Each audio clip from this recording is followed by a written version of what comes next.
वाहिगुरु जी का खालसा वाहिगुरु जी की फतेह। Punjabi audio book YouTube channel सुन रहे सारे ਸਰੋਤਿਆਂ ਨੂੰ ਮੇਰੇ ਸੁਤੰਤਰ ਕੌਰ ਵੱਲੋਂ ਪਿਆਰ ਭਰੀ ਸਤਿ ਸ਼੍ਰੀ ਅਕਾਲ। ਅੱਜ ਅਸੀਂ ਬਲਿਓ ਚਿਰਾਗ ਕਿਤਾਬ ਦਾ 6ਵਾਂ ਭਾਗ ਪੜ੍ਹਨ ਜਾ ਰਹੇ ਹਾਂ। ਪੰਨਾ ਨੰਬਰ 99। ਜਗਨਨਾਥਪੁਰੀ ਤੋਂ ਦੁਆਰਕਾ। ਜਗਨਨਾਥਪੁਰੀ ਪੁੱਜਦੇ ਤੱਕ ਗੁਰੂ ਜੀ ਨੂੰ 3 ਵਰ੍ਹੇ ਲੱਗ ਗਏ ਸਨ। ਉੱਥੋਂ ਆਪ ਜੀ ਸਮੁੰਦਰ ਦੇ ਕਿਨਾਰੇ ਕਿਨਾਰੇ ਦੱਖਣ ਵੱਲ ਚੱਲ ਪਏ। ਪੂਰੀ ਤੋਂ 15 ਮੀਲ ਪੱਛਮ ਵੱਲ 35 ਮੀਲ ਦੇ ਘੇਰੇ ਵਿੱਚ ਚਿਲਕਾ ਝੀਲ ਹੈ ਅਤੇ ਉਸ ਦੇ ਨਾਲ ਹੀ ਛੋਟਾ ਨਾਗਪੁਰ ਦੇ ਜੰਗਲ ਹਨ। ਝੀਲ ਦੇ ਕਿਨਾਰੇ ਹੁੰਦੇ ਹੋਏ ਬੀਜਵਾੜੇ ਅੱਪੜੇ, ਉਸ ਇਲਾਕੇ ਨੂੰ ਪੰਨੇ ਨਰ ਸਿੰਘ ਦੀ ਧਰਤੀ ਵੀ ਕਹਿੰਦੇ ਹਨ। ਉੱਥੋਂ ਗੰਡੂਰ ਅਤੇ ਕੁਡਾਪਾ ਪਹੁੰਚੇ। ਮਨੋਹਰ ਦਾਸ ਜੀ ਮਿਹਰਬਾਨ ਕਹਿੰਦੇ ਹਨ ਕਿ ਇਹ ਗੱਲ ਚਾਰੇ ਪਾਸੇ ਟੁਰ ਪਈ ਕਿ ਐਸਾ ਫਕੀਰ पश्चिम दी धरती थी इधर आया प्रगट्या। तिसकी किछ मिति मर्यादा कही नहीं जाती और शब्द सिद्ध है। जो कुछ कहता है सो होता है, जो कुछ बात कोई पूछता है सो बात प्रवान कर देता है।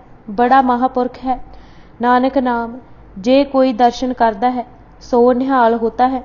ऐसी उस्तत दखन दी चली है। ਕੁਡਾਪਾ ਦੇ ਆਸ-ਪਾਸ ਦੇ ਲੋਕੀ ਸ਼ਨੀਸ਼ਰ ਦੇਵਤੇ ਨੂੰ ਮੰਨਦੇ ਸਨ। ਸ਼ਨੀਸ਼ਰ ਕਰੂਪ ਅਤੇ ਆਪੂ ਕਿਰਤ ਕਰਨ ਯੋਗ ਨਹੀਂ ਸੀ, ਸੋ ਉਸ ਨੇ ਪੇਟ ਪਾਲਣ ਲਈ ਪ੍ਰਭੂ ਧਿਆਉਣਾ ਆਰੰਭ ਕੀਤਾ ਅਤੇ ਉਸ ਦੇ ਭਰਾ ਭਰਜਾਈਆਂ ਸ਼ਨੀਸ਼ਰ ਤੇ ਤਰਸ ਕਰਕੇ ਉਸ ਦੀ ਸੇਵਾ ਕਰਨ ਲੱਗੇ। ਗੁਰੂ ਨਾਨਕ ਦੇਵ ਜੀ ਕਿਹਾ ਕਿ ਉਸ ਦੀ ਹੀ ਭਗਤੀ ਕਰੋ ਜਿਸ ਨੂੰ ਸ਼ਨੀਸ਼ਰ ਨੇ ਧਿਆਇਆ ਅਤੇ ਰਹਿਮ ਅਤੇ ਤਰਸ ਪਾਇਆ। ਫਿਰ ਜੋ ਸਭ ਤੋਂ ਘਟੀਆ ਪਹਿਰਨ ਲੈਂਦਾ ਰਿਹਾ ਅਤੇ ਚੰਗਾ ਲੈਣ ਦੀ ਸ਼ਕਤੀ ਜਿਸ ਵਿੱਚ ਨਹੀਂ ਹੈ, ਉਸ ਤੋਂ ਕੀ ਮੰਗਦੇ ਹੋ। ਉਸ ਦੇ ਲਾਗੇ ਹੀ ਕਰਨੂਰ ਵਿੱਚ ਲੋਕੀ ਗਣੇਸ਼ ਦੇ ਪੁਜਾਰੀ ਸਨ। ਲੋਕਾਂ ਦੀ ਇਹ ਮਨੌਤ ਬਣੀ ਸੀ ਕਿ ਧਨ, ਧਰਤੀ, ਪੁੱਤਰ, ਰਿੱਧੀ ਸਿੱਧੀ ਦੇਣ ਵਾਲਾ ਅਤੇ ਸਰਬ ਕਾਰਜ ਕਰਨ ਵਾਲਾ ਗਣੇਸ਼ ਹੈ। ਗੁਰੂ ਨਾਨਕ ਦੇਵ ਜੀ ਨੇ ਪਰਮਾਤਮਾ ਦਾ ਗਿਆਨ ਦਿੱਤਾ ਅਤੇ ਉਹਨਾਂ ਗਣੇਸ਼ ਦੀਆਂ ਚੌਂਕੀਆਂ ਉਤਾਰ ਸੁੱਟੀਆਂ। ਕੁਡਾਪਾ ਤੋਂ ਪਾਲੀਪੁਰ ਪੁੱਜੇ ਜਿੱਥੇ ਜੋਗੀਆਂ ਦਾ ਪ੍ਰਸਿੱਧ ਮੱਠ ਹੈ। ਕੰਨ ਪਾਟੇ ਜੋਗੀ ਉੱਥੇ ਰਹਿੰਦੇ ਸਨ। ਉਹਨਾਂ ਨੇ ਗੁਰੂ ਨਾਨਕ ਦੇਵ ਜੀ ਨੂੰ ਗੋਰਖ ਦਾ ਭੇਖ ਧਾਰਨ ਲਈ ਕਿਹਾ ਤਾਂ ਗੁਰੂ ਜੀ ਨੇ ਵਿਵੇਕ, ਵੈਰਾਗ, ਖਿਮਾ, ਗਿਆਨ, ਸਿਮਰਨ, ਧਿਆਨ, ਦ੍ਰਿੜ ਵਿਚਾਰ ਅਤੇ ਏਕੰਕਾਰ ਤੇ ਯਕੀਨ ਰੱਖਣ ਲਈ ਬਚਨ ਕੀਤੇ। ਐਸਾ ਪ੍ਰਭਾਵ ਪਾਇਆ ਕਿ ਉਹਨਾਂ ਤੇ ਕੀ ਸਿੰਘੀ ਸੇਲੀ ਛੱਡ ਕੇ ਸ਼ਬਦ ਗਾਉਣ ਲੱਗੇ। ਮੰਗਲਨਾਥ ਨਾਲ ਭੇਟ ਵਾਰਤਾ। ਇਹ ਸੁਣ ਕੇ ਅਤੇ ਦੇਖ ਕੇ ਸਿੱਧਾਂ ਦੇ ਆਗੂ ਮੰਗਲਨਾਥ ਨੇ ਵੀ ਕਿਹਾ, ਸਿੱਧਾਂ ਦਾ ਬਲ ਸਭਨਾਂ ਤੇ ਰਿਹਾ ਹੈ, ਤੁਧ ਸਿੱਧਾਂ ਤੇ ਵੀ ਆਪਣਾ ਬਲ ਪਾਇਆ ਹੈ। ਤੁਸੀਂ ਵੱਡੇ ਸਚਿਆਰ ਪੁਰਖ ਹੋ, ਕਿਰਪਾ ਕਰਕੇ ਇਹ ਦੱਸੋ ਕਿ ਮਨ ਗਿਆਨ ਰਾਹੀਂ ਕਾਬੂ ਆ ਸਕਦਾ ਹੈ ਜਾਂ ਜੋਗ ਰਾਹੀਂ। ਗੁਰੂ ਨਾਨਕ ਦੇਵ ਜੀ ਨੇ ਫਰਮਾਇਆ, ਆਤਮਿਕ ਦ੍ਰਿਸ਼ਟਾ ਇੱਕ ਐਸਾ ਪੰਖੀ ਹੈ ਜੋ 2 ਖੰਭਾਂ ਦੀ ਸਹਾਇਤਾ ਨਾਲ ਉਡਾਰੀ ਲਗਾ ਸਕਦਾ ਹੈ। ਇੱਕ ਖੰਭ ਪ੍ਰੇਮ ਦਾ ਅਤੇ ਦੂਜਾ ਆਤਮ ਸਾਧਨਾ ਦਾ। ਇੱਕ ਖੰਭ ਨਾਲ ਆਤਮਿਕ ਉਡਾਰੀ ਨਹੀਂ ਲੱਗਦੀ। ਜੋਗੀ ਯੋਗ ਸਾਧਨਾ ਰਾਹੀਂ ਪ੍ਰੇਮ ਤਪੱਸਿਆ ਕਰਦੇ ਹਨ ਪਰ ਲਾਭ ਕੋਈ ਨਹੀਂ। ਗ੍ਰਹਿਸਤੀ ਸੇਵਾ ਅਤੇ ਉਪਾਸਨਾ ਰਾਹੀਂ ਮਨ ਸੱਚੇ ਸ਼ਬਦ ਗਿਆਨ ਵਿੱਚ ਇਸ਼ਨਾਨ ਕਰਕੇ ਹੀ ਨਿਰਮਲ ਹੋ ਸਕਦਾ ਹੈ। ਇਹ ਹੈ ਸੱਚਾ ਯੋਗ ਜਿਸ ਦੇ 4 ਅੰਗ ਹਨ, ਸਤਸੰਗ, ਸਮਦਮ, ਸਤ ਅਤੇ ਸੰਤੋਖ। ਆਪ ਜੀ ਨੇ ਜਿੱਥੇ ਦੱਖਣ ਦੇ ਲੋਕਾਂ ਨੂੰ ਪਤਵਿਨ ਪੂਜਾ, ਸਤਵਿਨ ਪੂਜਾ, ਜਤ ਵਿਣ ਕਹੇ ਜੇਨਿਊ ਅਤੇ ਨਹਾਵਣ ਧੋਵਣ, ਤਿਲਕ ਚੜਾਵਣ, ਸੱਚ ਵਿਣ ਸੋਚ ਨਾ ਹੋਈ ਦਾ ਉਪਦੇਸ਼ ਦੇ ਰਹੇ ਸਨ, ਉੱਥੇ ਕਿਰਤ ਕਰਨ ਅਤੇ ਵੰਡ ਛਕਣ ਦਾ ਵੀ ਪ੍ਰਚਾਰ ਕਰਦੇ ਰਹੇ। ਇਨਕਲਾਬੀ ਬਾਬਾ, ਝੁੱਗੀ ਝੌਂਪੜੀ, ਸਾੜ ਨਵੀਂ ਬਸਤੀ ਉਸਾਰੀ।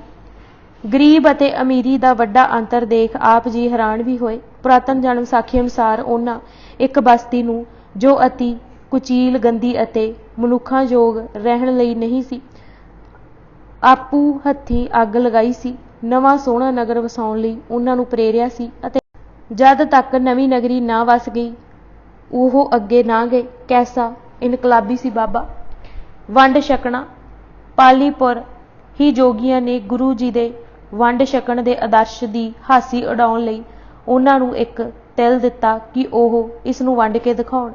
ਗੁਰੂ ਨਾਨਕ ਦੇਵ ਜੀ ਨੇ ਉਸ ਸਮੇਂ ਤਿਲ ਨੂੰ ਕੂੰਡੇ ਵਿੱਚ ਪਾ ਕੇ ਘੋਟਣਾ ਆਰੰਭ ਕਰ ਦਿੱਤਾ ਅਤੇ ਜਲ ਰਲਾ ਕੇ ਸਾਰਿਆਂ ਨੂੰ ਵੰਡ ਦਿੱਤਾ। ਸਾਰਿਆਂ ਨੀਵੀਂ ਪਾ ਲਈ। ਮਹਿਮਾ ਪ੍ਰਕਾਸ਼ ਦੇ ਸ਼ਬਦਾਂ ਵਿੱਚ ਤਬ ਦਿਆਲ ਵੈ ਤਿਲਕੋ ਲਿਓ, ਲੈ ਕੂੰਡੀ ਸੋਟਾ ਮੈਥਨ ਕੀਓ, ਆਪਣੇ ਹਾਥ ਦਿਓ ਵਰਤਾਏ, ਸਭ ਨੇ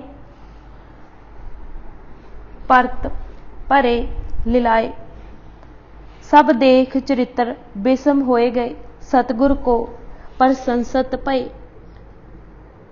तुम परम अवधूत अर परम सुजान, तुम अभगत पूਰਨ परम सुजान। उस वंड छकन दे कौतक दी याद विच उत्थे तिलगंजी गुरद्वारा भी है। डंडा अते कूंडा दे दर्शन हुंदे हन। उत्थों दी बोली विच डंडे नूं कताल कहिंदे हन, इस लई कूंडी कताल दे नां करके भी प्रसिद्ध है। उत्थों गुरु जी त्रिपूर्ति कांजीवरम, जिस नूं दखण दा बनारस भी कहिंदे हन, पांडीचेरी, तंजोर, त्रिचनापली, पालमकोट अते मदुराई गए। इन्हां सारियां थावां ते मंदिर तलाबां किनारे हन। जन्म साखी वाले ने उस इलाके नूं कंवर सरोवर दखण दी धरती लिखिया है। धर्म मंदिरां विच धर्म तो दूर लोकां नूं देख के आप जी ने बड़े दिल चीरवें शब्द नाल उन्हां नूं धर्म ते तुरन लई कहा। गुरु जी ने उन्हां धर्म दे राखियां नूं डड्डूआं नाल तुलना दित्ती, जो डड्डू ने कदी कंवल दे खेड़े दा आनंद नहीं लिया। निरे मंदिरां विच जां लागे रहण नाल तां कुਝ नहीं मिलदा। असल वस्तु ध्यान है। चंद कित्थे है अते कुमी फुल कित्थे है, पर चंद देख के कुमी खिड़ जांदी है। दूरियां जां नज़दीकियां नाल खेड़े आनंद दा कोई संबंध नहीं। मदुरा तो रमेश्वर पुजे। उत्थे लोकां ने गलां विच पत्थर दीयां जुत्तियां पाईयां होईयां सन अते छाती अते बाकी शरीर ते पैरां दे निशान बने होए सन। उन्हां लोकां दा यकीन है कि रामचंद्र जी ने जिवें पत्थर तारे सन, इवें ही उन्हां दे चरण चिन्ह शरीर ते बनाउण नाल शरीर भी तर जाएगा। गुरु महाराज ने समझाया कि राम अस्थूल शरीर नूं जिस ते राम चंद्र दे चिन्ह बनाए हन पार नहीं लै जांदे। शरीर तां इत्थे ही रह जाना है। नाम दान दया खिमा तप जप संतोख धर्म भगती अते भजन ही सुखम जीव नाल जांदे हन। चिन्ह कूड़े हन। उत्थों दे मुखी राम भज ने गुरु जी का उपदेश ग्रहण किया। महिमा प्रकाश का कहना है कि समुंदर के किनारे आप जी एक सिला ते बैठे अते मरदाना जी भी नाल सन।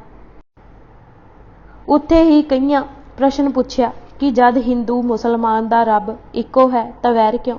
गुरु नानक देव जी ने फरमाया, सुनो पुरखा, राह दोवें बेशक हन, पर हिंदू तुर्क का खसम इको है, करनी इको है। बिन सच ते ना हिंदू छूटता है, ना ही मुसलमान। राह दोवें खसम एको जान, गुर कै शब्द हुक्म पछाण। लंका। रमेश्वर पुछदे ही गुरु जी ने कहा, कित्थे गए राम अते कित्थे गए लंकेश। रहिंदा है केवल राम नाम। उस पुल कोल भी गए जिस नूं राम सेत कहा जाता है। उत्थों ही समुंदर पार करके लंका पुजे। लंका दे शहर त्रिकणपले पुजे। उत्थों मटियां कलम गए जित्थों दा राजा शिवनाभ सी। लंका विच भाई मनमुख जी वपार दे नाल नाल गुरु नानक देव जी दा आदर्श दृढ़ा रहे सन। गुरु साहिब दा आदर्श सी सच वर्त, संतोख तीरथ, ज्ञान ध्यान, इस्नान, दया देवता खिमा, जपमाली ते मानस प्रधान, जुगत धोती सुरत चौंका, तिलक करनी होए, भौ भोजन नानका, विरला तै कोई कोय। जद कईयां शिकायत की कि भाई मनमुख जी रौ रीति नहीं अपनाउंदे तां भाई जी ने कहा, जो पिछल रात उठते हैं नाम जपते हैं यथा शक्त दान करते हैं। तिनको अनेक गायत्री के पाठ का फल है, और जो सब में एक परमेश्वर जान के राग दोख ते रहत होते हैं, तिन शिवलिंग को क्या पूजना है। राजे ने कई तसीहे भी दिते, पर भाई साहिब अडोल रहे। महिमा प्रकाश के शब्दों विच भाई गुरदास जी धर्म की किरत करे व्यवहारा अते जद राजे ने पूछा कि बिरत क्यों नहीं रखते, तो भाई मनमुख ने कहा, सुन राजा, मैं नित मत कहो विचार के, जो सतगुर कियो उपदेश सो हिए धार के। मैं बाणी गुर की पढ़ो, वही वर्त नेम है, गुर बरन के प्रताप कुशल मनखेम है। भाई मनमुख जी लाहौर तो कई वारी गुरु नानक देव जी पास सुल्तानपुर आए सन अते उन्हां दी रहणी नूं धारण कर लिया सी। गुरु नानक देव जी दे पूजन की खबर भाई मनमुख जी ने पहलां ही लोकां नूं दित्ती होई सी। गुरु नानक देव जी ने मटिया कलम पुज के एक बाग विच उतारा कीता। चारे पासे खुशी की लहर दौड़ गई। बाग हरा भरा हो गया। गुरु प्रताप कर हरा भरा तत छिन सुहाई। राजे ने स्वागत के बहाने खूबसूरत इस्त्रियां भेजियां कि नाच करके आरती उतारो,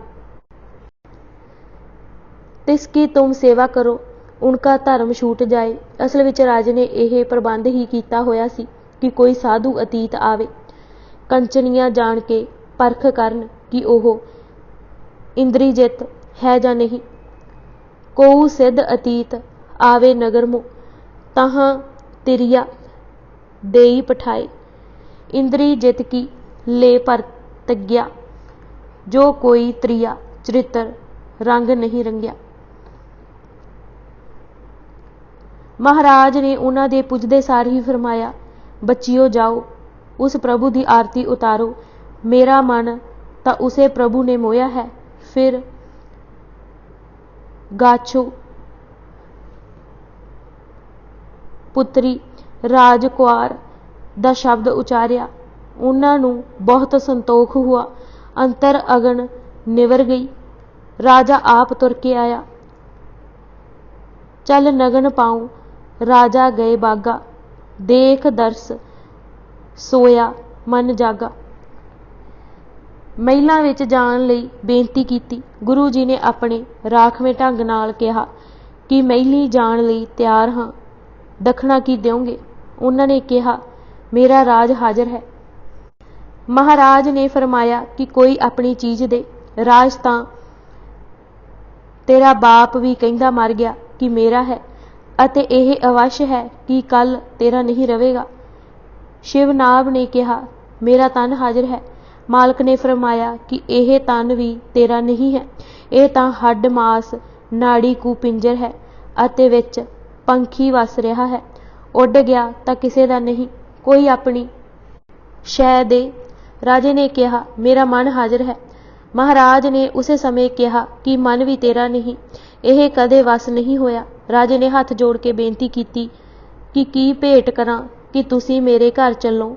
तां महाराज ने फरमाया कि यह जो मैं लाई हुई है, वह मेरे हवाले कर दे। मेरा राज, मेरा ताज, मेरा घर, मेरा देश, मेरी बोली, ये मैं ही है जो प्रभु नूं मिलन नहीं देंदी। राजे ने मैं मुकाउण दा प्रण किया। जन्म साखी वाला लिखदा है कि तदहे राजे शिवनाभ आख्या जी, तेरा सब कुछ है, हुक्म होवे तां हाथी घोड़ चढ़ाए अते जी तख्त रवां चढ़ीए। तद बाबे ने कहा, हे राजा, असी मनुख दी सवारी करदे हां, जी मनुख भी बहुते हन, चढ़ चलीए। गुरु नानक देव जी ने फिर कहा, जो राज कुएर होवे अते नगर दा राजा होवे, तिस दी पिठ उपर चढ़िया। तब राजा जी आख्या, पातशाह जी, तेरा कीता राजा मैं हाँ, चढ़ चलीए। गुरु जी मुस्कुरा पे अते फरमाया, शहर विच धर्मशाला बनाओ। मैली नहीं, धर्मशाला आवांगे। ना ही राजे नूं समझ आई अते ना ही सानू। ओह अहंकार विच गलतान सी। ਬਾਬੇ ਨੇ ਸੋਝੀ ਦਿੱਤੀ।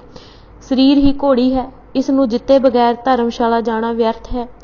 ਫਿਰ ਇਹ ਵੀ ਲਿਖਿਆ ਕਿ ਜਦ ਘਰ ਪੁੱਜੇ ਤਾਂ ਰਾਜਾ ਕਿਹਾ ਕੀ ਖਾਓਗੇ, ਤਾਂ ਮਹਾਰਾਜ ਜੀ ਨੇ ਕਿਹਾ ਤੇਰਾ ਬੇਟਾ ਅਤੇ ਉਹ ਵੀ ਰਾਜਕੰਵਰ। ਸਾਰੇ ਘਬਰਾ ਗਏ। ਰਾਜੇ ਨੂੰ ਫਿਰ ਸਮਝ ਨਾ ਆਈ। ਮਹਾਰਾਜ ਜੀ ਦਾ ਭਾਵ ਸੀ ਕਿ ਜਦ ਤੱਕ ਮਨ ਰਾਜਾ ਸੁਲਤਾਨ ਨੂੰ ਕੁੱਟ-ਕੁੱਟ ਖਾਇਆ ਨਾ ਜਾਏ ਤਦ ਤੱਕ ਜੀਵਨ ਦਾ ਸਵਾਦ ਨਹੀਂ ਆਉਂਦਾ। ਇਹ ਪੂਤ ਕਮਾਲ ਮਨ ਹੀ ਹੈ ਜੋ ਘਰ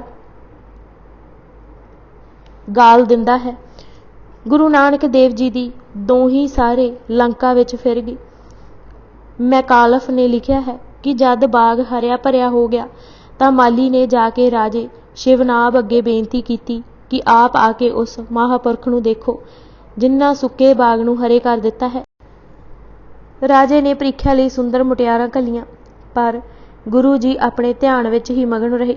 ਰਾਜਾ ਆਪੂ ਟੁਰ ਕੇ ਆਇਆ ਅਤੇ ਪੁੱਛਿਆ, ਤੁਹਾਡਾ ਕੀ ਨਾਉ ਹੈ, ਜਾਤ ਕੀ ਹੈ ਅਤੇ ਤੁਸੀਂ ਜੋਗੀ ਹੁੰਦੇ ਹੋ? ਗੁਰੂ ਜੀ ਨੇ ਕਿਹਾ, ਜੋਗੀ ਜੁਗਤ ਨਾਮ ਨਿਰਮਾਇਲ ਤਾਂ ਕਹਿ ਮੁੱਲ ਨ ਰਾਤੀ, ਪ੍ਰੀਤਮ ਨਾਥ ਸਦਾ ਸੱਚ ਸੰਗੇ ਜਨਮ ਮਰਨ ਗਤ ਬੀਤੀ। ਰਾਜੇ ਨੇ ਪੁੱਛਿਆ ਕਿ ਤੁਸੀਂ ਬ੍ਰਾਹਮਣ ਹੋ? ਗੁਰੂ ਜੀ ਨੇ ਉੱਤਰ ਦਿੱਤਾ, ਬ੍ਰਾਹਮਣ ਬ੍ਰਹਮ ਗਿਆਨ ਇਨਸਾਨੀ ਹਰ ਗੁਣ ਪੂਜੇ ਪਾਤੀ, ਏਕੋ ਨਾਮ ਏਕ ਨਰਾਇਣ ਤਿਰਭਵਨ ਏਕਾ ਜੋਤੀ। ਰਾਜੇ ਨੇ ਪੁੱਛਿਆ ਕੀ ਤੁਸੀਂ ਹਟਵਾਣੀਏ ਹੁੰਦੇ ਹੋ? ਜੇਵਾਂ ਡੰਡੀ ਇਹ ਘੱਟ ਛਾਬਾ, ਤੋਲਿਓ ਨਾਮ ਅਜਾਚੀ, ਏਕੋ ਹਟ ਸਾ ਸਭਨਾ ਸਿਰ ਵਣਜਾਰੇ ਇੱਕ ਭਾਤੀ। ਰਾਜੇ ਨੇ ਫਿਰ ਪੁੱਛਿਆ ਤੁਸੀਂ ਹਿੰਦੂ ਹੁੰਦੇ ਹੋ ਜਾਂ ਮੁਸਲਮਾਨ? ਗੁਰੂ ਜੀ ਨੇ ਰਹੱਸਮਈ ਉੱਤਰ ਦਿੰਦੇ ਹੋਏ ਕਿਹਾ, ਦੋਵੇਂ ਸਿਰੇ ਸਤਿਗੁਰ ਨਿਬੇੜੇ, ਸੋ ਬੂਝ ਜਿਸ ਏਕ ਲਿਵ ਲਾਗੀ ਜੀਆ ਰਹੇ ਨਿਬਰਾਤੀ, ਸ਼ਬਦ ਵਸਾਏ ਭਰਮ ਚੁਕਾਏ ਸਦਾ ਸੇਵਕ ਦਿਨ ਰਾਤੀ। ਰਾਜੇ ਨੇ ਪੁੱਛਿਆ ਕੀ ਤੁਸੀਂ ਗੋਰਖਨਾਥ ਹੋ? ਗੁਰੂ ਜੀ ਨੇ ਉੱਤਰ ਦਿੰਦੇ ਕਿਹਾ, ਉੱਪਰ ਗਗਨ ਗਗਨ ਪਰ ਗੋਰਖ, ਤਾਕਾ ਅਗਮ ਗੁਰੂ ਪੁੰਨਵਾਸੀ, ਗੁਰਬਚਨੀ ਬਾਰੀ ਘਰ ਏਕੋ ਨਾਨਕ ਭਇਆ ਉਦਾਸੀ। ਰਾਜੇ ਨੇ ਗੁਰੂ ਪਾਤਸ਼ਾਹ ਅੱਗੇ ਸਿਰ ਝੁਕਾਇਆ। ਇੱਕ ਮਨੌਤ ਅਨੁਸਾਰ ਉੱਥੇ ਹੀ ਪ੍ਰਾਣ ਸੰਗਲੀ ਉਚਾਰੀ ਜਿਸ ਵਿੱਚ ਵਾਹਿਗੁਰੂ ਦੇ ਸੁੰਨ ਮੰਡਲ ਦਾ ਹਾਲ ਹੈ। ਵਾਹਿਗੁਰੂ ਨੂੰ ਧਿਆਉਣ ਦੀ ਵਿਧੀ, ਆਤਮਾ ਅਤੇ ਸਰੀਰ ਦੇ ਲੱਛਣ ਦੱਸੇ ਗਏ ਹਨ। ਜਦ ਰਾਜੇ ਨੇ ਰਿਦਾ ਸੁਧ ਕੈਸੇ ਹੋਏ ਪੁੱਛਿਆ ਤਾਂ ਮਹਾਰਾਜ ਨੇ ਫਰਮਾਇਆ, ਰਿਦਾ ਸੁਧ ਹੋਵੇ ਜੇ ਮਨ ਕਰਕੇ ਕਿਸੇ ਦਾ ਬੁਰਾ ਨਾ ਚਿਤਾਵੇ, ਤਨ ਕਰਕੇ ਵੀ ਕਿਸੀ ਕੋ ਨਾ ਦੁਖਾਵੇ, ਦੁੱਖ ਸੁੱਖ ਵਿੱਚ ਧੀਰਜ ਰੱਖੇ, ਚਿੰਤਾ ਲਾਏ ਕਹਿ ਦੁੱਖ ਨਾ ਹੋਵੇ, ਸੁਖ ਸਮੇਂ ਹੰਕਾਰ ਨਾ ਹੋਏ, ਧੀਰਜੀ ਹੋਵੇ, ਝੂਠ ਨਾ ਬੋਲਿਓ, ਜਗਤ ਕੇ ਪਦਾਰਥਾਂ ਕੋ ਝੂਠਾ ਜਾਣੇ, ਕਾਮ ਦਾ ਜ਼ੋਰ ਨਾ ਪੈਣ ਦੇਵੇ, ਖੇਮਾ ਹੋਵੇ, ਕੋਈ ਕੌੜਾ ਬਚਨ ਕਹੇ ਤਾਂ ਸਹਿ ਜਾਵੇ, ਇੰਦਰੀਆਂ ਵਸ ਹੋਣ, ਦੁਖੀਏ ਤੇ ਭੁੱਖੇ ਨੰਗੇ ਤਿਹਾਏ ਨੂੰ ਵੇਖ ਕੇ, ਜੇ ਕੁਝ ਦੇਣ ਯੋਗ ਨਹੀਂ ਤਾਂ ਧੀਰਜ ਜ਼ਰੂਰ ਦੇਵੋ, ਕੋਮਲ ਚਿੱਤ ਰਹਿਣਾ, ਆਹਾਰ ਭੋਜਨ ਮਰਿਆਦਾ ਦਾ ਖਾਣਾ, ਸਰੀਰ ਕੀ ਬਣਾਵਟ ਵਿੱਚ ਨਹੀਂ ਰਹਿਣਾ, ਨਾਮ ਜਪਣਾ, ਸੰਤੋਖੀ ਹੋਣਾ, ਆਸਤਕ ਬੁੱਧੀ ਰੱਖਣੀ, ਰੋਜ਼ ਕੁਝ ਦੇਣਾ, ਭਾਵੇਂ ਇੱਕ ਬੁੱਕ ਆਟਾ ਹੀ ਹੋਵੇ, ਸੁਭਾਅ ਬਣਿਆ ਰਹਿੰਦਾ ਹੈ, ਚਿੱਤ ਉਦਾਰ ਹੁੰਦਾ ਹੈ, ਪਰਮੇਸ਼ਵਰ ਕੀ ਕਿਰਪਾ ਹੁੰਦੀ ਹੈ, ਪਰਮੇਸ਼ਵਰ ਦਾ ਜਸ ਕਰਨਾ, ਕੀਰਤਨ ਕਰਨਾ ਅਤੇ ਕਥਾ ਸੁਣਨੀ, ਪਰ ਉਸ ਪਾਸੋਂ ਜੋ ਪੱਖ ਬਿਨਾ ਹੋਵੇ, ਨਿਮਰਤਾਵਾਨ ਹੋਵੇ, ਮਿੱਠ ਬੋਲਾ ਹੋਵੇ, ਪਖੰਡੀ ਨਾ ਹੋਵੇ, ਸ਼ਰਮ ਪਾਲਣੀ, ਨਿਤ ਪ੍ਰੇਮ ਕਾ ਜਾਪ ਕਰੇ, ਨਿਸ਼ਚਾ ਇੱਕ ਥਾਂ ਹੀ ਰੱਖੇ। ਪ੍ਰਾਣ ਸੰਗਲੀ ਦੇ ਆਰੰਭਕ ਸ਼ਬਦ ਇਸ ਪ੍ਰਕਾਰ ਹਨ, ਉਨ ਮਨ ਸੁਨ ਸੁਨ ਸਭ ਕਹੀਐ, ਉਨ ਮਨ ਹਰਖ ਸੋਗ ਨਹੀਂ ਰਹੀਐ, ਉਨ ਮਨ ਆਸਾ ਅੰਦੇਸਾ ਨਹੀਂ ਵਿਆਪਤ, ਉਨ ਮਨ ਵਰਨ ਚਹਿਨ ਨਹੀਂ ਜਾਪਤ, ਉਨ ਮਨ ਕਥਾ ਕੀਰਤ ਨਹੀਂ ਬਾਨੀ, ਉਨ ਮਨ ਰਹਿਤਾ ਸੁਨ ਧਿਆਨੀ, ਉਨ ਮਨ ਆਪਣਾ ਆਪਣਾ ਜਾਣਿਆ। ਹਠ ਜੋਗੀ ਉਨ ਮਨ ਨੂੰ ਇੱਕ ਮੁਦਰਾ ਹੀ ਗਿਣਦੇ ਹਨ। ਰਾਜ ਜੋਗ ਉਨ ਮਨ ਉਸ ਦਸ਼ਾ ਦਾ ਨਾਮ ਹੈ ਜਿਸ ਨੂੰ ਫਾਰਸੀ ਵਾਲੇ ਬੇਖੁਦੀ ਦਾ ਆਲਮ ਕਹਿੰਦੇ ਹਨ। ਗੁਰੂ ਘਰ ਵਿੱਚ ਉਨਮਨ ਉਸ ਰੌਹ ਦਾ ਨਾਮ ਹੈ ਜਦੋਂ ਸਿਮਰਨ ਇੱਕ ਤਾਰ ਸਹਿਜ ਸੁਭਾਅ ਹੀ ਟੁਰੇ। ਚਿੱਤ ਖਿੜਿਆ ਰਹੇ, ਆਪਣਾ ਆਪ ਉੱਚਾ ਖਿੜਿਆ ਰਸ ਭਰਿਆ, ਪਰ ਹਉ ਤੋਂ ਰਹਿਤ ਹੋਵੇ। ਬੇਖੁਦੀ ਸੁਆਦ ਖੇੜਾ ਸਰੂਰ ਖਿੱਚ ਰਸ। ਯਾਦਾਂ ਪਿਆਰ ਦੀਆਂ ਸਾਰਿਆਂ ਦਾ ਇੱਕ ਹੋ ਕੇ ਆਪਣੇ ਵਿੱਚ ਲੀਨ ਅਤੇ ਲੁਭਾ ਰੱਖਣ ਵਾਲਾ ਰੰਗ ਹੋਵੇ। ਇਸ ਦਾ ਸਾਧਨ ਹਰੀ ਨਾਮ ਦਾ ਸਿਮਰਨ ਹੈ ਅਤੇ ਪ੍ਰਾਪਤੀ ਵਾਹਿਗੁਰੂ ਵੱਲੋਂ ਮਿਹਰ ਨਾਲ ਹੁੰਦੀ ਹੈ। ਸ਼ਿਵਨਾਭ ਨੇ ਇਹ ਵੀ ਕਿਹਾ, ਜੇ ਹਠ ਯੋਗ ਠੀਕ ਨਹੀਂ ਤਾਂ ਗੁਰਯੋਗ ਕੀ ਹੈ। ਗੁਰੂ ਪਿਤਾ ਨੇ ਫਰਮਾਇਆ, ਯਮ ਹੈ ਮਨ ਰਾਖਣ ਨੀਵਾਂ, ਜੇ ਗੁਣ ਵੀ ਹੋਣ ਤਾਂ ਵੀ ਨਿਮਰ ਹੋ ਵਿਚਰਨਾ ਹੈ। ਨਿਜ ਗੁਣ ਤੇ ਨਿਰਮਾਣ ਸਦੀਵਾ। ਨੇਮ ਇਹ ਧਾਰਨਾ ਕਰਨਾ ਕਿ ਸਤ ਸੰਗਤ ਕਰਨੀ ਅਤੇ ਕਥਾ ਕੀਰਤਨ ਸੁਣਨ ਉਪਰੰਤ ਪੰਗਤ ਵਿੱਚ ਬੈਠ ਲੰਗਰ ਛਕਣਾ ਤਾਂ ਕਿ ਅੰਦਰਲੀ ਹਉਮੈ ਵੀ ਜਾਏ। ਨੇਮ ਹੈ ਜਾਏ ਸਤ ਸੰਗਤ, ਕਥਾ ਕੀਰਤਨ ਸੁਣ ਮਿਲ ਪੰਗਤ। ਕੇਸ ਹੈ ਕਿ ਆਪਣੇ ਆਪ ਨੂੰ ਕਦੇ ਇਕੱਲਾ ਨਾ ਮਹਿਸੂਸ ਕਰੇ, ਇਕੱਲ ਨੂੰ ਇਕਾਂਤ ਵਿੱਚ ਬਦਲੇ। ਵਾਹਿਗੁਰੂ ਨੂੰ ਹਾਜ਼ਰ ਨਾਜ਼ਰ ਜਾਣੇ, ਇਕਾਂਤ ਬਖਾਨੇ, ਸਰਬ ਵਿਖੇ ਇੱਕ ਗੋਬਿੰਦ ਜਾਣੇ। ਆਸਣ ਲਗਾਉਣ ਗੁਰਮਤ ਵਿੱਚ ਇਹ ਹੈ ਕਿ ਮਨ ਨੂੰ ਸਮਝਦਾ ਰਵੇ ਅਤੇ ਚਿੱਤ ਨੂੰ ਵਾਹਿਗੁਰੂ ਵਿੱਚ ਟਿਕਾਈ ਰੱਖੇ। ਆਸਣ ਹੈ ਸਮਝੋ ਚਿੱਤ, ਕਰਹੀ ਗੋਬਿੰਦ ਵਿਖੇ ਧਿਤ ਬ੍ਰਿਤ। ਪ੍ਰਾਣਾਯਾਮ ਵਿੱਚ ਸਾਹ ਅੰਦਰ ਲੈ ਜਾਂਦੇ ਹਨ, ਫਿਰ ਅੰਦਰ ਵੱਧ ਤੋਂ ਵੱਧ ਟਿਕਾਉਂਦੇ ਹਨ ਅਤੇ ਫਿਰ ਬਾਹਰ ਕੱਢਦੇ ਹਨ। ਗੁਰੂ ਯੋਗ ਵਿੱਚ ਸਾਹ ਅੰਦਰ ਲੈ ਜਾਣਾ ਕਿ ਗੁਰੂ ਦੀ ਬਾਣੀ ਨੂੰ ਧਿਆਨ ਨਾਲ ਸੁਣਨਾ। ਅੰਦਰ ਜੋ ਬੁਰੇ ਖਿਆਲ ਖੱਬਲ ਵਾਂਗ ਨਿਤ ਵੱਧਦੇ ਰਹਿੰਦੇ ਹਨ, ਪੁੱਟ ਬਾਹਰ ਸੁੱਟਣੇ ਅਤੇ ਬਾਣੀ ਰਾਹੀਂ ਸੁਣੀ ਸਮਝੀ ਬਾਤ ਨੂੰ ਪੂਰਨ ਤਰ੍ਹਾਂ ਅਤੇ ਟਿਕਾ ਲੈਣਾ। ਧਿਆਨ ਹੋਰ ਕੋਈ ਨਹੀਂ, ਗੁਰ ਸ਼ਬਦਾਂ ਦੇ ਅਰਥਾਂ ਵਿੱਚ ਧਿਆਨ ਲਗਾਉਣਾ ਹੈ ਅਤੇ ਸੰਕਲਪ ਨੂੰ ਫੁਰਨ ਤੱਕ ਨਹੀਂ ਦੇਣਾ। ਸ਼ਬਦ ਅਰਥ ਮਹਿ ਰਾਖਿਆ ਧਿਆਨਾ, ਫੁਰਨ ਨ ਦੇਹ ਸੰਕਲਪ ਅਪੰਨ। ਧਾਰਨਾ ਹੈ ਮਨ ਨੂੰ ਕਦੇ ਉੱਡਣ ਨਾ ਦੇਣਾ, ਜੇ ਉਡਣ ਲੱਗੇ ਤਾਂ ਸ਼ਬਦ ਰਾਹੀਂ ਜੋੜਨਾ। ਮਨ ਸੰਕਲਪ ਬਿਖੇਜੇ ਜਾਵੇ, ਪੁੰਨ ਤਹਿ ਰੋਜ਼ ਸ਼ਬਦ ਮਹਿਲਾਵੇ। ਸਮਾਧੀ ਹੈ ਸ਼ਬਦ ਸੁਣਦਿਆਂ ਜਦ ਮਨ ਟਿਕਦਾ ਦਿਸੇ ਤਾਂ ਉਸਨੂੰ ਪੂਰਨ ਤੌਰ ਤੇ ਟਿਕਾਉਣ ਲਈ ਵਾਰ-ਵਾਰ ਸ਼ਬਦ ਸੁਣੇ। ਇਸ ਤਰ੍ਹਾਂ ਪੂਰਨ ਟਿਕਾ ਨੂੰ ਪਾ ਲੈਂਦਾ ਹੈ। ਸ਼ਬਦ ਵਿਦੇ ਜਬ ਲਗੀ ਸਮਾਧ, ਤਿਸੇ ਵਧਾਵੇ ਤਨ ਮਨ ਸਾਧ। ਮੁਰਸ਼ਦ ਜਾਮ ਮਨ ਸ਼ਬਦ ਵਿਖੇ ਜਲ, ਪੂਰਨ ਹੋਤ ਸਮਾਧ ਭਲੇ ਤਬ। ਰਾਜੇ ਸ਼ਿਵਨਾਭ ਨੇ ਸਦਾ ਦਰਸ਼ਨ ਹੁੰਦੇ ਰਹਿਣ ਦੀ ਯਾਚਨਾ ਕੀਤੀ ਤਾਂ ਆਪ ਨੇ ਫਰਮਾਇਆ, ਮੇਰਾ ਸਰੀਰ ਜੋ ਤੁਸੀਂ ਦੇਖਦੇ ਹੋ ਇਹ ਮੇਰਾ ਸਰਗੁਣ ਰੂਪ ਹੈ।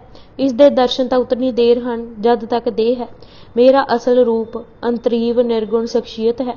ਉਹ ਜੋਤ ਸਰੂਪ ਹੈ ਅਤੇ ਸ਼ਬਦ ਰਾਹੀਂ ਉਸ ਦੇ ਹਮੇਸ਼ਾ ਦਰਸ਼ਨ ਹੁੰਦੇ ਰਹਿਣਗੇ। ਤੁਸੀਂ ਦੂਰ ਹੁੰਦੇ ਹੋਏ ਵੀ ਦਰਸ਼ਨ ਕਰ ਸਕੋਗੇ। ਇਹ ਮੇਰਾ ਸਰੀਰ ਅਮਰ ਅਤੇ ਅਟਲ ਹੈ। ਸ਼ਬਦ ਦਾ ਧਿਆਨ ਧਾਰਨਾ। ਸ਼ਬਦ ਗੁਰੂ ਦਾ ਸਾਥੀ ਹੈ ਅਤੇ ਗੁਰੂ ਦਾ ਸੱਚਾ ਸਰੂਪ ਸ਼ਬਦ ਹੈ।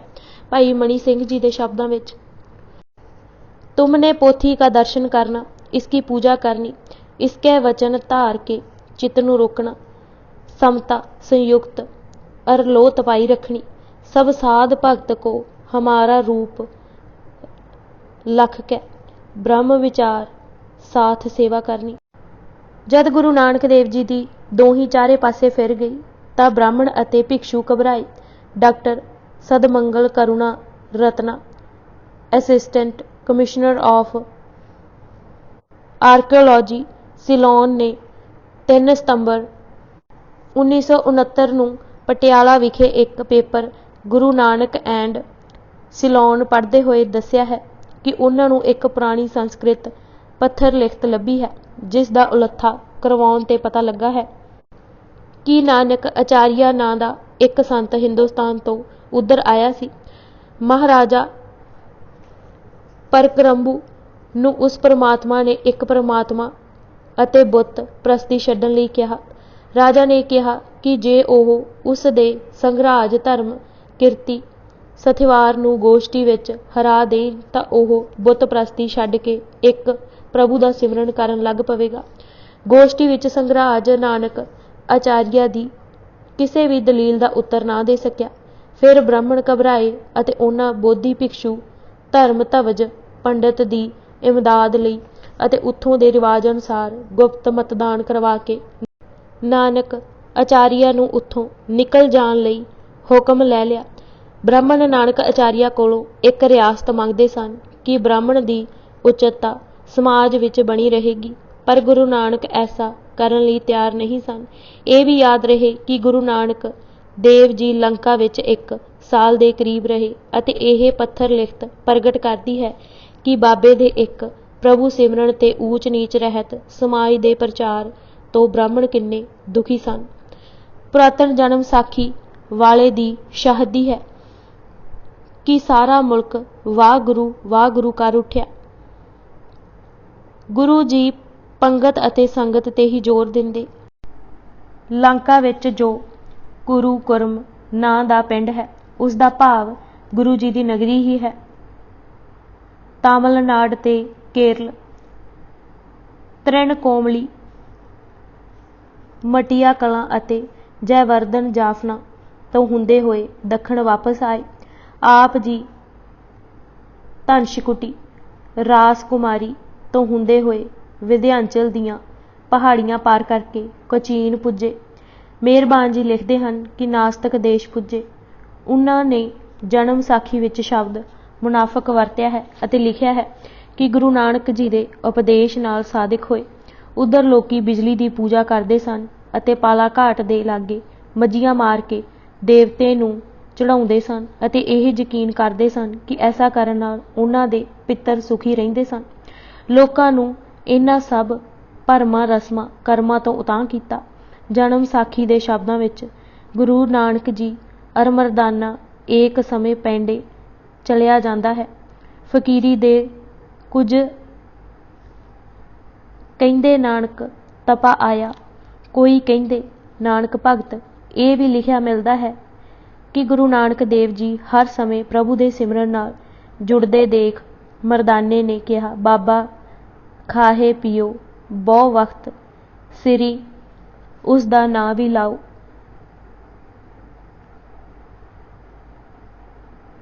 ਹਰ ਸਮੇਂ ਉਸ ਦੀ ਯਾਦ ਕਿਉਂ? ਤਾਂ ਗੁਰੂ ਜੀ ਨੇ ਕਿਹਾ, ਮਰਦਾਨਿਆਂ, ਮੈਨੂੰ ਦਿਨ ਵੀ ਉਹ ਹੀ ਭਾਵੇ ਜਿਸ ਸਮੇਂ ਉਸ ਦਾ ਨਾਮ ਚਿਤ ਆਵੇ, ਭਿੰਨੀ ਰਾਤ ਵੀ ਸੋਈ ਜਿਸ ਸਮੇਂ ਉਹ ਚਿਤ ਆਵੇ। ਜਨਮ ਸਾਖੀ ਵਾਲਾ ਇਹ ਵੀ ਲਿਖਦਾ ਹੈ ਕਿ ਦੱਖਣ ਦੇ ਇਲਾਕੇ ਵਿੱਚ ਹੁਜਤਾਂ ਕਰਨ ਵਾਲੇ ਬਹੁਤੇਰੇ ਸਨ। ਮਹਾਰਾਜ ਜੀ ਨੇ ਹੁਜਤਾਂ ਕਰਨ ਵਾਲਿਆਂ ਨੂੰ ਇਹ ਹੀ ਕਿਹਾ, ਗੁਰਮਤਿ ਸਾਚੀ ਹੁਜਿਤ ਦੂਰੀ, ਬਹੁਤ ਸਿਆਣਪ ਲਾਗੇ ਧੂਰੀ। ਆਪ ਜੀ ਦੇ ਸਰਲ ਅਤੇ ਸਹਿਜ ਉਪਦੇਸ਼ ਸੁਣ ਕੇ ਬਹੁਤ ਲੋਕੀ ਗੁਰੂ ਨਾਨਕ ਦੇਵ ਜੀ ਦੇ ਸਿੱਖ ਹੋਏ, ਨਾਨਕ ਪੰਥੀ ਹੋਏ ਅਤੇ ਉਹਨਾਂ ਦੇ ਮਨ ਸੰਤੋਖ ਆਇਆ। ਜਨਮ ਸਾਖੀ ਨੇ ਐਸੇ ਸ਼ਬਦ ਲਿਖੇ, ਕੌਡਾ ਰਾਕਸ਼।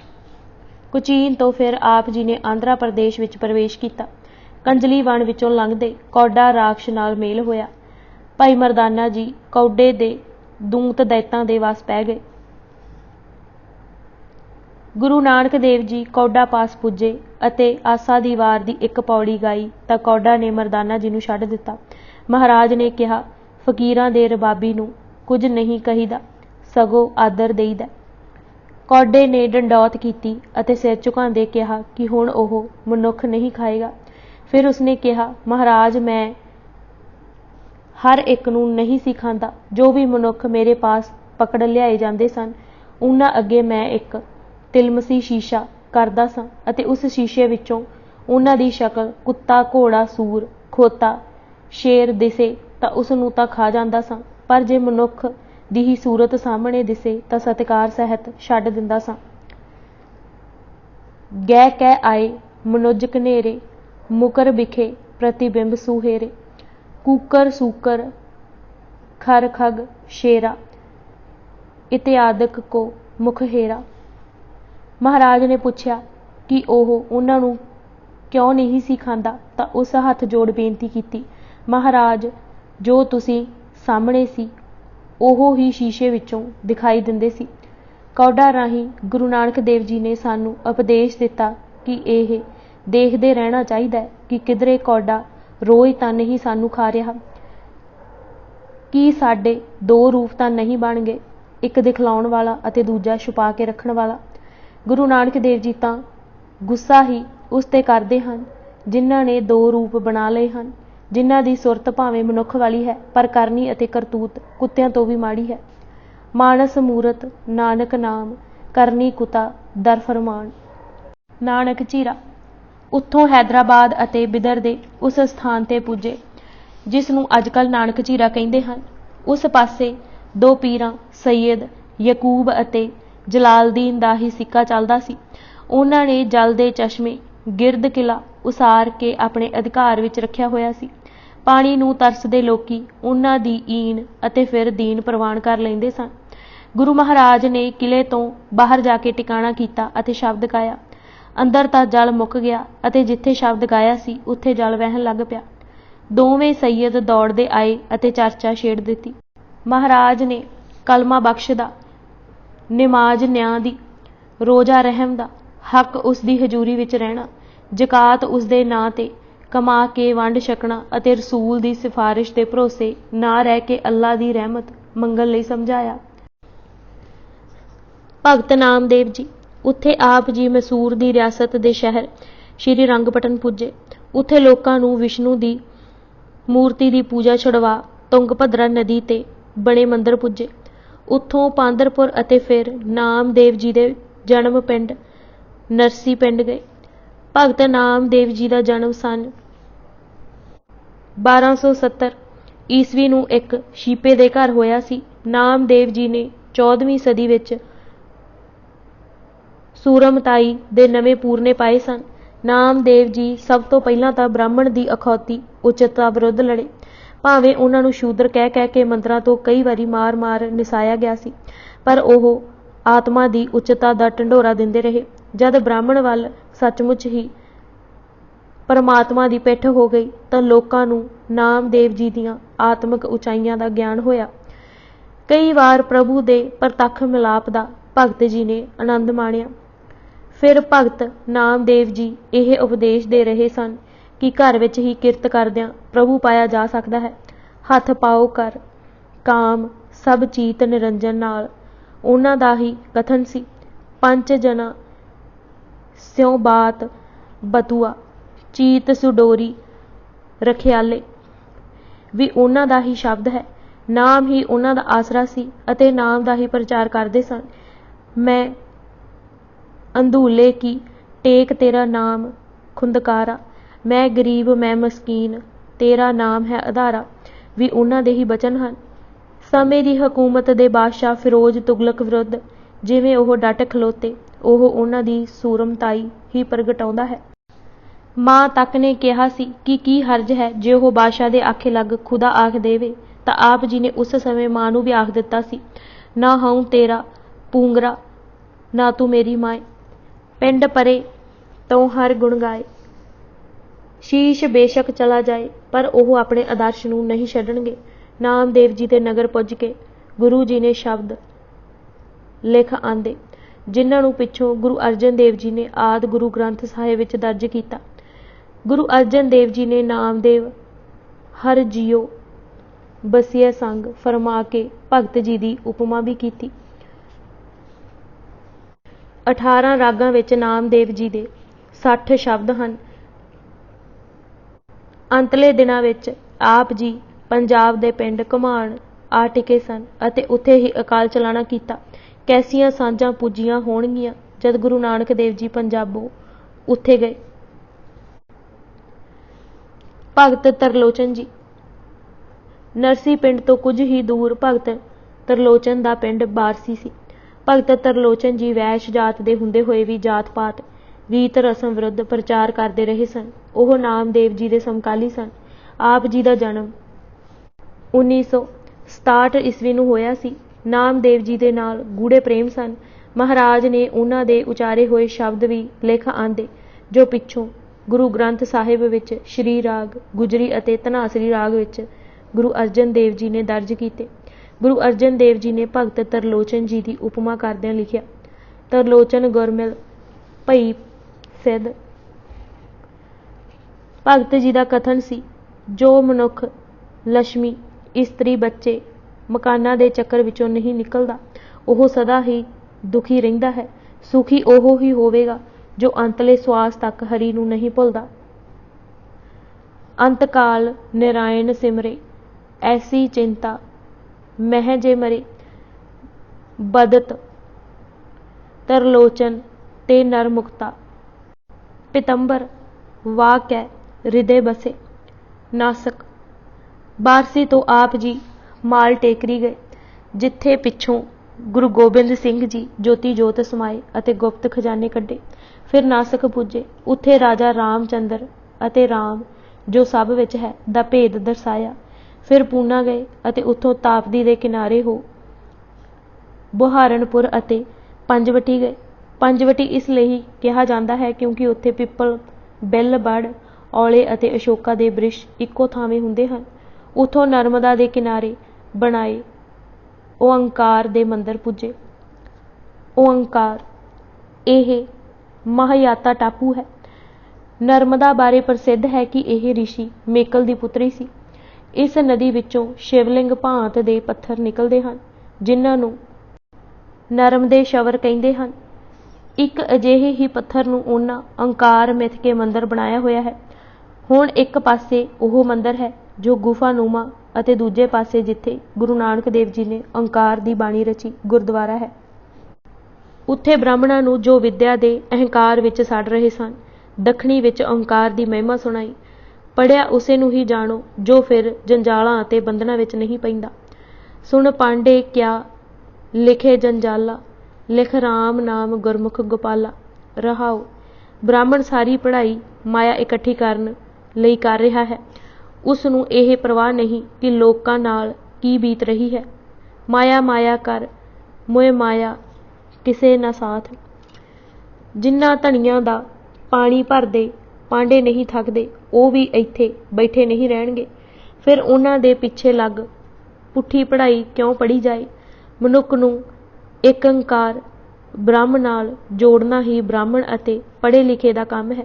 ਉਸ ਪਾਂਧੇ ਨੂੰ ਹੀ ਵਿਦਵਾਨ ਕਹਿਣਾ ਚਾਹੀਦਾ ਹੈ ਜਿਹੜਾ ਵਿਦਿਆ ਦੇ ਰਾਹੀਂ ਸ਼ਾਂਤੀ ਵਾਲੇ ਸੁਭਾਅ ਵਿੱਚ ਜੀਵਨ ਬਤੀਤ ਕਰਦਾ ਹੈ, ਜਿਹੜਾ ਵਿਦਿਆ ਰਾਹੀਂ ਆਪਣੇ ਅਸਲੇ ਦੀ ਵਿਚਾਰ ਕਰਦਾ ਹੈ ਅਤੇ ਪਰਮਾਤਮਾ ਦੇ ਨਾਮ ਨਾਲ ਸੁਰਤ ਜੋੜ ਕੇ ਜੀਵਨ ਦਾ ਅਸਲ ਮਨੋਰਥ ਹਾਸਲ ਕਰ ਲੈਂਦਾ ਹੈ।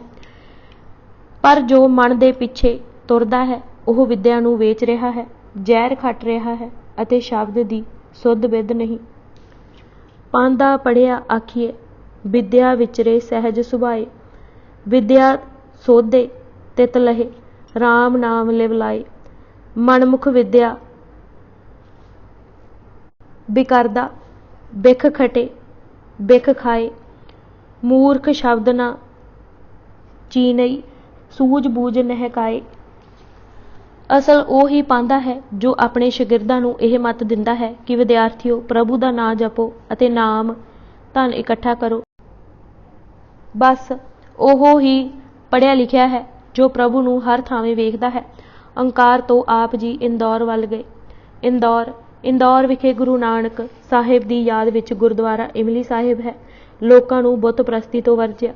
ਸ਼ਬਦ ਦੀ ਮਹੱਤਤਾ ਦਰਸਾਈ। ਕਹਿੰਦੇ ਹਨ ਕਿ ਜਦ ਲੋਕਾਂ ਆਦਰ ਨਾਲ ਗੁਰੂ ਜੀ ਨੂੰ ਛੂਹਣਾ ਚਾਹਿਆ ਤਾਂ ਉਹ ਦੇਖ ਹੈਰਾਨ ਰਹਿ ਗਏ ਕਿ ਗੁਰੂ ਨਾਨਕ ਜੀ ਨਿਰਾ ਨੂਰ ਹਨ।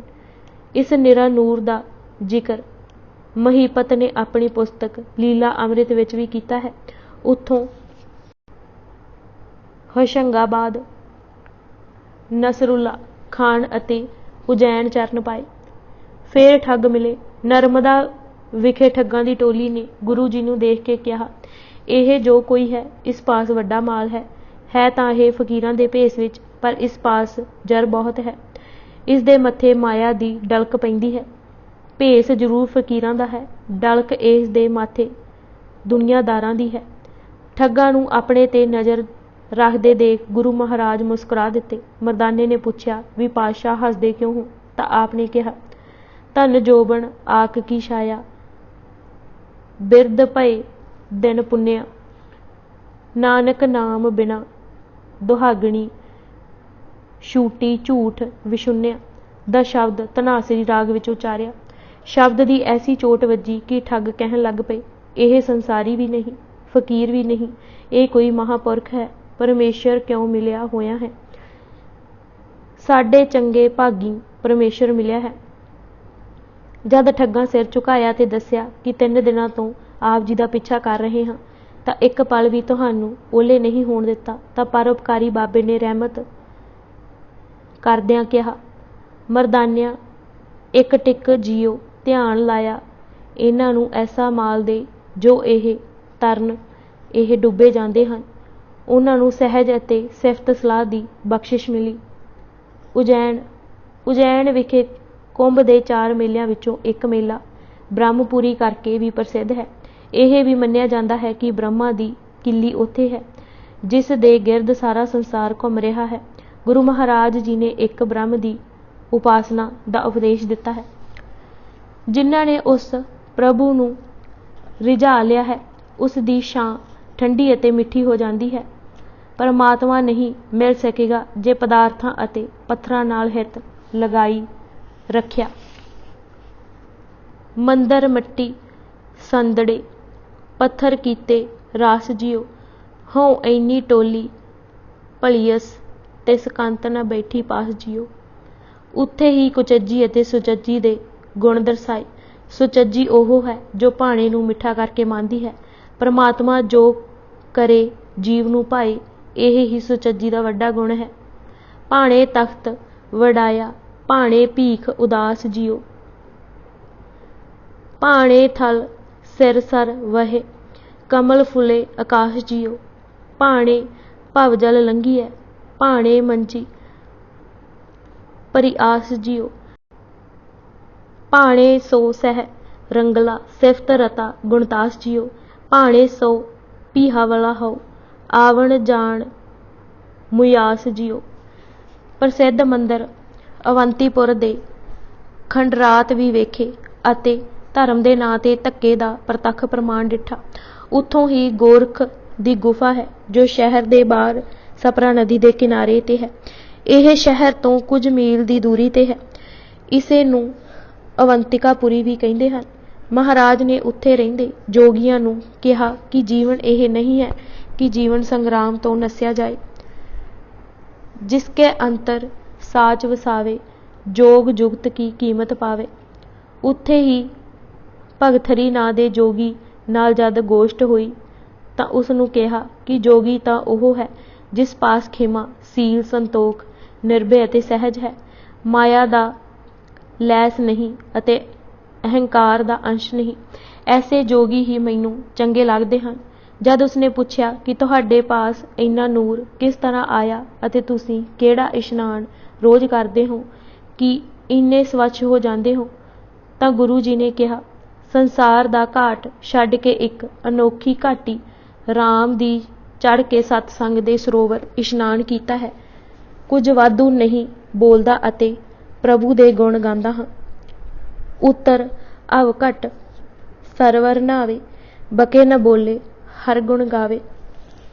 ਬਸ ਸੱਚ ਦਾ ਵਰਤ ਰੱਖਿਆ, ਮੌਤ ਦਾ ਡਰ ਨਹੀਂ ਸਤਾਉਂਦਾ ਅਤੇ ਸ਼ਬਦ ਦੇ ਸਿਵਾ ਕਿਸੇ ਹੋਰ ਵਿੱਚ ਕ੍ਰੋਧ ਗਵਾਉਣ ਦੀ ਸ਼ਕਤੀ ਨਹੀਂ। ਸੋਰਠ ਦੇਸ਼ ਉਜੈਨ ਤੋਂ ਪੱਛਮ ਵੱਲ ਸੌਰਾਸ਼ਟਰ ਵੱਲ ਚੱਲ ਪਏ। ਜਨਮ ਸਾਖੀ ਵਾਲਾ ਲਿਖਦਾ ਹੈ ਕਿ ਸੋਰਠ ਕੀ ਧਰਤੀ ਗਏ। ਜਨਮ ਸਾਖੀ ਵਾਲਿਆਂ ਨੇ ਇਹ ਅਹਿਤਾਤ ਵਰਤੀ ਹੈ ਕਿ ਦੇਸ਼ ਜਾਂ ਪ੍ਰਦੇਸ਼ ਦਾ ਨਾਂ ਨਾ ਦੇ ਕੇ ਧਨਾਸਰੀ ਦੇਸ਼ ਆਦਿ ਵਰਤ ਕੇ ਦੇਸ਼ ਦੇ ਪ੍ਰਾਂਤਾਂ ਦੀ ਵੰਡ ਨੂੰ ਨਹੀਂ ਪ੍ਰਗਟਾਇਆ। ਦੇਸ਼ ਦੀਆਂ ਹੱਦਾਂ ਦਾ ਨਿਤ ਅਤੇ ਸਿਆਸੀ ਹੱਲਿਆਂ ਨਾਲ ਵੱਧਦੀਆਂ ਘਟਦੀਆਂ ਰਹਿੰਦੀਆਂ ਹਨ, ਪਰ ਐਸਾ ਲਿਖਣ ਨਾਲ ਕਿਸੇ ਨੂੰ ਸਮਝਣ ਵਿੱਚ ਦੇਰੀ ਨਹੀਂ ਲੱਗੇਗੀ।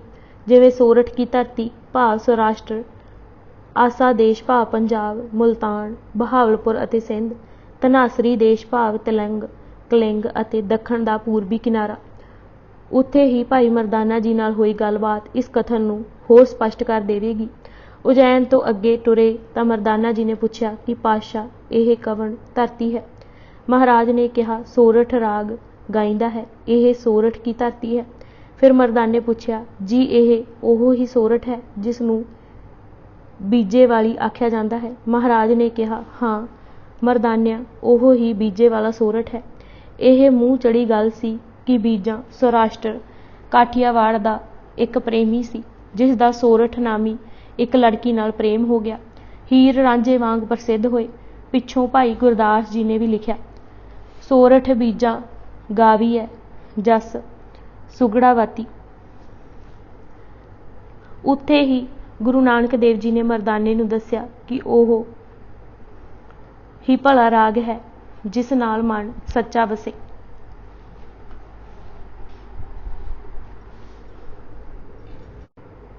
ਜੈਨੀਆਂ ਨੂੰ ਉਪਦੇਸ਼ ਬੜੌਦਾ ਤੋਂ ਅਹਿਮਦਾਬਾਦ ਸਾਬਰਮਤੀ ਨਦੀ ਦੇ ਕਿਨਾਰੇ ਅਤੇ ਫਿਰ ਕੈਂਬੇ ਦੀ ਖਾੜੀ ਅਤੇ ਭਾਵਨਗਰ ਪੁੱਜੇ। ਭਾਵਨਗਰ ਦੇ ਨੇੜੇ ਹੀ ਪਾਲੀ ਤਾਣੇ ਜੈਨੀਆਂ ਦੇ ਇੱਕ ਫਿਰਕੇ ਅਨਬੀ ਸਰੇਵੜਿਆਂ ਦਾ ਪ੍ਰਸਿੱਧ ਮੰਦਰ ਹੈ। ਮੰਦਰ ਵਿੱਚ ਧਨ ਪਦਾਰਥ ਸੋਨਾ ਚਾਂਦੀ ਦੀ ਬਹੁਤਾਤ ਹੈ, ਪਰ ਜੈਨੀਆਂ ਦੇ ਆਗੂ ਆਪੂ ਕਲੀਚ ਰਹਿੰਦੇ ਹਨ ਅਤੇ ਪਾਣੀ ਤੱਕ ਨੂੰ ਨਹੀਂ ਵਰਤਦੇ। ਜੈਨੀ ਕਹਿੰਦੇ ਹਨ ਪਹਿਲਾਂ ਪਾਣੀ ਜੀਓ ਅਤੇ ਫਿਰ ਪਾਣੀ ਦੀ ਵਰਤੋਂ ਨਾਲ ਜੀਵ ਹੱਤਿਆ ਹੁੰਦੀ ਹੈ। ਗੁਰੂ ਮਹਾਰਾਜ ਨੇ ਸਵੱਛ ਰਹਿਣ ਦਾ ਉਪਦੇਸ਼ ਦਿੱਤਾ, ਸਮਝਾਇਆ ਪਾਣੀ ਦੀ ਵਰਤੋਂ ਵਿੱਚ ਹਿੰਸਾ ਨਹੀਂ ਹੈ। ਹਿੰਸਾ ਹੈ ਕਿਸੇ ਦਾ ਦਿਲ ਦਿਖਾਉਣਾ ਅਤੇ ਕਿਸੇ ਤੇ ਹੁੰਦੇ ਜ਼ੋਰ ਜ਼ੁਲਮ ਨੂੰ ਸਹਾਰੀ ਜਾਣਾ।